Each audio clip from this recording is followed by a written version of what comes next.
assim como nossos assuntos. A gente já passou por educação, sobre os eventos do Na Praia, e agora a gente vai falar de um outro evento que é queridinho aqui, que é a Casa Cor, e de um escritório de arquitetura que tem lá, que tem ganhado corações exatamente pelo papel afetivo, que é o Hessen Mendes Arquitetura.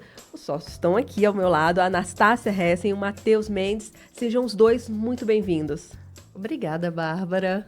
Obrigado. Obrigado à audiência também. Obrigado a todos que estão aqui conosco. Obrigada pelo convite. Gente, e vocês que investiram e têm investido muito nessa questão do afeto, a gente tem visto até alguns memes na internet, um morro de rir, às vezes tudo igual, tudo padronizado, parece tudo uma clínica hospitalar, uma clínica médica, um escritório de odontologia, de algumas tendências de casa super minimalistas. E vocês não, vocês decidiram por colocar na Casa Cor uma proposta de afeto, de história e fazer essa discussão toda ali dentro, né? Como é que vocês trabalham isso no dia a dia dentro do escritório de vocês? Posso começar, Matheus? Eu acho que sempre que a gente está abordando algum projeto, né, com um dos nossos clientes, a gente presta muita atenção em aspectos da cultura dessa pessoa, né? Um pouco da história, um pouco das memórias. Então, faz parte do nosso processo de investigação, antes da concepção de um projeto, pesquisar um pouco sobre isso, né? Eu acho que um projeto ele não se faz só com a autoria de um arquiteto, de uma arquiteta, mas eu acho que ele se faz a partir dessa análise, desse estudo do local, da cultura, da pessoa, da história, das intenções. Então, na verdade, sempre quando a gente está pensando em fazer um projeto, ou começando a conversar com o cliente, a gente está procurando esse tipo de informação para a gente poder trabalhar a partir daí, né? E aí, quando a gente entrou no Casa Cor, que é uma coisa, é uma mostra, né? Não é um projeto para um cliente específico, a gente também começou a buscar quais seriam essas referências, quais seriam esses objetos, qual seria a expressão que a gente queria dar para esse espaço, né? E como é que é esse trabalho, Anastácia? Porque muitas vezes, clientes que nem eu não sei o que eu quero, assim, eu não sei explicar. Aí como é que é? É um trabalho de pouco de investigação, de psicólogo, de descobrir, e às vezes um cliente pode ser muito confuso, que nem eu. Aí eu quero uma coisa moderna, mas eu também gosto de uma coisa tradicional. Oi? Como é que é esse trabalho de conversa mesmo para clientes que nem eu, assim, que às vezes não sabem muito bem expressar o que eles querem? Ai, você sabe que é muito engraçado, Bárbara, a gente desenvolver uma técnica, porque a pessoa nem sempre gosta, ela nem sabe dizer o que ela quer, né? É isso. Começa por aí. Então, a gente começou a apresentar alguns itens de referência. Isso foi uma brincadeira que eu fiz com o tempo.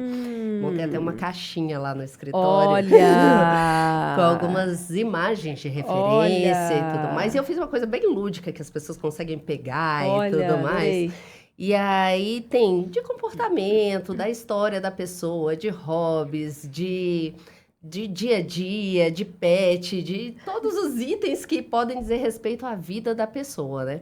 E aí você vai olhando e vai dizendo, eita, isso aqui, aquilo. E vai começando a se lembrar de coisas que dizem respeito a você. Legal. Porque às vezes você nem sabe o que você tem que me dizer, né? Então eu que tenho que conseguir arrancar informação. E aí a gente vai muito à casa da pessoa para entender como a pessoa mora. E quando a gente vai à casa da pessoa, a gente começa a captar itens de identidade. Então, assim, como é que é o dia a dia da pessoa, como é que é o movimento, como é que é a rotina, quem mora ali, por que que aquela pessoa tem aquela dinâmica de vida, sabe? E aí é interessante porque, normalmente, quando a gente vai avançando nessas conversas, tem uma pegadinha, né? O Matheus gosta até de dizer, que no final da conversa, normalmente, é a última coisa que a pessoa fala. E se couber lá em casa, eu gosto muito de tocar violão. Não, violão ainda é bom, né? Ou, de vez em quando já aparecem uns pianos, assim. O projeto lindo, maravilhoso, mas e o piano? Que piano? Que piano? Aí você sabe que, assim, é engraçado, a pessoa vira e diz assim, não, e eu gosto muito de pintar. E, normalmente, ela diz isso como se não fosse nada. Né? E é a coisa mais importante para ela. Olha! E aí a gente pega sempre esse né? gancho do final, e aí a gente pega e inverte. Que vai transformar aquilo num lar para ela de verdade. E a gente transforma esse item, que parece que é besteira para ela, mas é aquele desejo oculto, na coisa mais importante. Uau. E aí a pessoa olha e diz, sério que eu vou poder pintar? E a gente, sério, é a sua casa. E aí a pessoa fica, nossa, meu Deus, eu sempre sonhei com isso. Claro que você sempre sonhou, mas você não botou para fora. E aí, normalmente, é a mágica que a gente faz na história Porque aí a pessoa diz, meu Deus, é minha casa. E aí, quando a gente vai e visita e tudo mais, é muito legal. Porque aí eu olho itens que são relevantes e interessantes da casa da pessoa, a gente fotografa e quando a gente faz o projeto, a gente coloca. E aí, quando a pessoa vê a apresentação, ela diz, eita, meu quadro ali. Nossa, olha, meu tapete. Uau, sim, é sua casa. Sua. Não showroom qualquer. Não. Então, as pessoas começam a se identificar e ganham, ganham aquele apego pela coisa, sabe? É muito legal. É bem legal mesmo. Lindo. E nisso, Matheus, vocês tendem a... Eu estava estudando um pouquinho, se vocês tendem a usar objetos dessa pessoa também que tem um valor estimado para ela e que às vezes, muitas vezes, mas isso não cabe. Vocês fazem caber, vocês fazem aquilo viável. Porque, assim, beleza, eu quero modernizar o meu apartamento, tenho um apartamento antigo, mas tem uma peça que é da minha bisavó. Como é que isso vai caber aqui? Sei lá. Vocês tendem a construir ambiente para esse item também valioso para essa pessoa. O importante é a gente criar favorecer essas memórias, né? Então, são vários casos que a gente teve a oportunidade de lidar com isso. E, normalmente, assim como a gente faz com o espaço, como a Anastácia estava comentando, né? De dar uma hierarquia maior para aquele espaço, que para a pessoa é mais importante, a gente também consegue pincelar alguns objetos, né?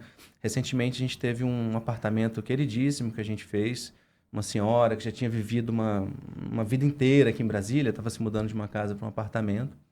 E ela tinha um livro maravilhoso de memórias da família, que todo editado, com toda a história da família. E era um livro, além de ser um livro lindo, porém era um livro guardado, né? Então isso ganhou um lugar de destaque. A gente, quando compôs a própria sala, fez uma marcenaria que tinha um domo para uma proteção, uma coisa ali que virou um elemento ali de museu da casa, né? Para poder ser visto o tempo inteiro. Então, a gente tenta trazer esses elementos, que eu acho que isso vai dar valor e identidade para a pessoa, né? Junto com isso, a gente vai compondo com outras peças, com arte, né? A gente gosta muito de procurar elementos de arte, sejam no design de produtos, né? Mobiliário, obras artísticas também. Então, a gente também, nosso papel, além de coordenar tudo isso, e tem uma identidade nossa de projeto, mas é também apresentar para a pessoa possibilidades. Como a gente está nesse meio e a gente tem um convívio grande com pessoas, com fornecedores, com artistas, né? A gente consegue trazer também algumas peças, alguns itens e os clientes vão se apaixonando também, criando novas histórias. Eu acho que o processo é esse, da gente entender a história, mas criar uma nova história também, né? Uma coisa contínua. Que lindo, que bacana. E muitas vezes tem isso, tem clientes que têm dificuldade de decorar uma casa. Eu sou isso, assim, gente, eu sou uma tragédia, assim, eu sei mais ou menos o que eu quero, mas que peça caberia aqui? Quando eu vejo no outro lugar, eu falo, olha que coisa linda. Ter essa ajuda também deve ser um alívio para alguns clientes que são indecisos, ou então que não têm esse senso estético de colocar quadros e obras, sabe nem colocar e nem o que comprar. E como é que é essa busca de vocês também por esse artesanato, por essas peças de arte? Como é que é? São com fornecedores locais? São brasileiros? São estrangeiros? Depende do perfil da pessoa. Como é que é essa busca? Você sabe que isso é bem interessante, porque eu brinco que é um garimpo eterno, né? Ai, adoro! Eterno. Eterno, eterno. Só que a gente gosta muito das descobertas, porque o que acontece? Muitas vezes a loja, o fornecedor, ele já tem aquele item um pouco mais pasteurizado, sim, né? Sim, então, sim. assim, até alguns grandes magazines estão mudando essa pegada agora também, tipo, a Tokstok tem começado a trazer alguns artesanatos mais autênticos, né? Autorais, e tudo mais. Mas isso era uma coisa que vinha muito em grande volume, em grande escala. Made in China, 20 vasos amarelos. Exatamente. Todo mundo tem o mesmo. Todo mundo tinha. Todo mundo tem a mesma coisa. Uhum. E o Brasil, ele é muito rico em artesanato. Então, como a gente viaja, às vezes viaja com a família, minha família toda do Nordeste, né, do Maranhão. Então, eu sempre fui muito apegada a olhar o que é feito nos locais. Legal. E aí, a gente brinca, né, Matheus? Toda vez que eu viajo, eu compro um artesanato novo e transformo em alguma coisa meio diferente. Então, por exemplo, a gente recentemente viajou, na rua vi uma pessoa fazendo uns anjos de palha de carnaúba, coisa mais linda, pintado com tinta azul. Simples, um artesão simples. Aí eu disse, olha que legal, comprei, mandei botar numa redoma de acrílico, ficou lindo. Então, assim, isso vai parar em algum lugar. Mas eu normalmente tento entender o que é a identidade de cada um, porque não pode ser genérico. Então, por exemplo, você tem uma história, a sua história é ligada a um determinado local. a sua vida, a sua construção de repertório. Se eu pego e ponho um vaso amarelo ou um vaso branco na sua casa, é só um vaso. É só um vaso. Então, não tem significado nenhum. Agora, na hora que eu vou na sua essência, para tentar entender o que faz parte da sua história e começo a pegar coisas que têm a ver, aí aquilo passa a fazer sentido para você. Ganha um valor afetivo novamente, sabe? E aí, por exemplo, quadros... Você até construir um discurso, né? Exatamente. Sim. Quadros de viagem, histórias. Então, tudo tem história, sabe? E sua casa começa a ser um livro, ter uma narrativa na sua casa, que você gosta de receber e contar, e apresentando, e levando. Tem uma coisa ali diferente. E é muito rico isso. Até quando o cliente já trabalha e faz junto com a gente essa narrativa, muitas vezes, né? De peças, de memórias, de elementos, né? Então, isso é muito gostoso. Quando acontece, isso enriquece, né? A gente vai construindo isso junto. Isso é super bacana, né? Tudo tem narrativa. Eu estava até contando uma história de quando a gente fez o projeto da Embaixada Britânica aqui em Brasília. Ai, que é o meu xodó.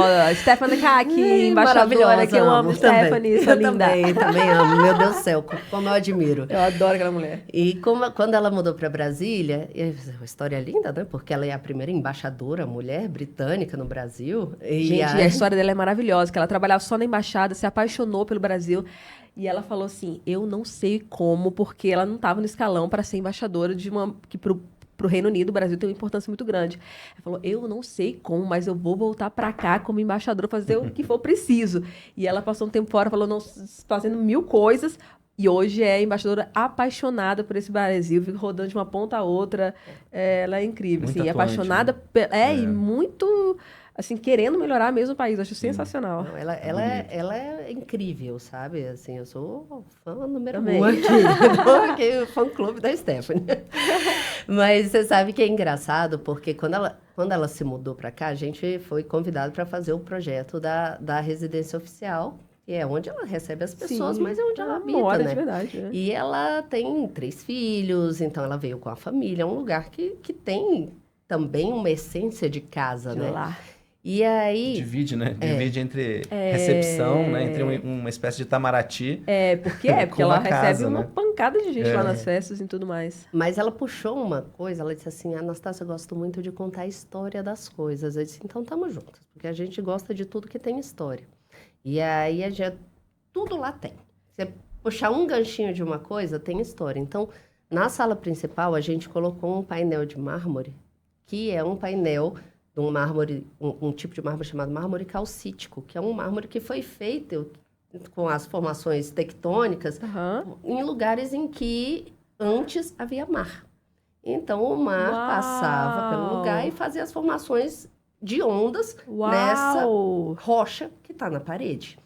Então, ela foi colocada toda assentada na vertical na parede e na frente tem uma luminária pequena de pé em forma de barquinho, que é o que representa, num oceano gigante, as navegações britânicas conseguindo se espalhar pelo mundo, que realmente foi como o reino, como foi colonizado o resto do mundo a partir disso, né? E a gente trouxe essa história, então todo o mármore representa o mar, né? Que de fato já foi, e o barquinho está ali na frente, a peça criando esse fundo figura, contando essa história. Então, tudo ali tem história. Tem, sei lá, o painel da entrada, que foi um painel feito por um discípulo do Atos Bulcão, que é o Alexandre Mancini, maravilhoso, feito para lá. Com azulejos maravilhosos, pintados à mão. Pintados à mão e aquarela, espetáculo. E foi uma criação conjunta, né? Porque teve a gente, a própria embaixadora participou também, para a construção da geometria daquele painel, né? E assim, são as cores da bandeira britânica com as formas da bandeira brasileira desconstruída. Então, tudo tem história. E aí, por exemplo, isso é numa escala macro, mas tem a escala micro, que é a casa das pessoas. Essa é a casa da embaixadora, mas a casa de qualquer outra pessoa também tem que ter história para ser contada em cada item que tem lá, sabe? Então, Pra eu se acho sentir que no lar, né? Isso, É pra o se lar. sentir bem em casa. É lindo. É ter nosso refúgio. Exatamente. Gente, aqui dá pano pra manga, já estourei todos os tempos do universo. Quero agradecer demais a Anastácia Hessen e Matheus Mendes. Só uma última coisa, quem quiser saber mais sobre o escritório, Instagram? Instagram, Qual é? site é @Hersem Mendes, com RSEN, Hersem Mendes. Porque ela tem esse sobrenome chique, Hersen, aí né? vai na E o frente. meu Ah, sobrenome Hersen. Mendes, né? Então a gente juntou. Lá no Mas- Instagram tem tudo, tem nosso site também, que é hersenmendes.com, né? E também estaremos no Casa Cor. Estamos no Casa Cor, até dia né? 16. Até dia 16 de outubro, então estamos com o ambiente loft, alimento do corpo, da mente e da alma. Então esperamos vocês também lá fazendo uma visita e provavelmente pode até encontrar com a gente por lá. Maravilha. Gente, muito obrigada mais uma vez. A gente Obrigada. vai agora para uma musicazinha, já volto com a doutora Cilândia Amaral.